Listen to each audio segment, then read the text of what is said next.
नमस्कार, आपण पाहत आहे भांडा फूड न्यूज. एका दमात भ्रष्टाचारी कोमात. सोशल मीडिया, कर्जबाजारी, गुन्हेगारी, सट्टेबाजी, चोरी, मटका, जुगार, दारू, सावकारशाही, न्यायाच्या प्रतीक्षेत प्रशासन. भांडा फूड न्यूज.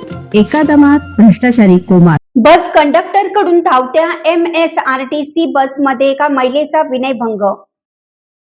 वाशिम ते छत्रपती संभाजीनगरला जाणाऱ्या MSRTC बसमध्ये एका महिला प्रवाशाचा कंडक्टरने विनयभंग केला. पीडितेने मेहकर येथे पोहोचून आपल्या कुटुंबियांना माहिती दिली आणि तक्रार दाखल केली.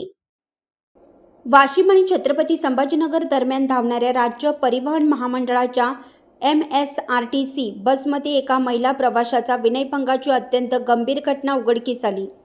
बसमधील अंधार आणि रात्रीचा फायदा घेत बस कंडक्टरने केलेल्या या कृत्यामुळे सरकारी बसमधील महिला प्रवाशांच्या सुरक्षेबाबत पुन्हा एकदा गंभीर प्रश्न निर्माण झाला. मिळालेल्या माहितीनुसार शुक्रवारी सायंकाळी 6 वाजण्याच्या सुमारास राज्य परिवहन महामंडळाच्या बसमधून वाशिमहून छत्रपती संभाजीनगरकडे निघालेल्या वाशिमहून 2 महिला बसमध्ये चढल्या. प्रवाशांच्या प्रचंड गर्दीमुळे बसायला जागा नसल्याने एका महिलेला वाहकाच्या शेजारी बसावे लागले, तर तिची मैत्रीण मागच्या सीटवर बसली. पीडितेने तिच्या तक्रारीत आरोप केला की बस कंडक्टरने संपूर्ण प्रवासात तिच्याशी वारंवार गैरवर्तन आणि अश्लील वर्तन केलं. रात्र असल्याने बसमध्ये अंधार होता आणि ती एकटीच असल्याने बसमध्ये कोणताही आक्षेप घेणं तिला योग्य वाटलं नाही. स्वतःच्या सुरक्षेच्या भीतीने तिने तो अपमान मुकाट्याने सहन केला आणि मेहकरकडे आपला प्रवास सुरू ठेवला.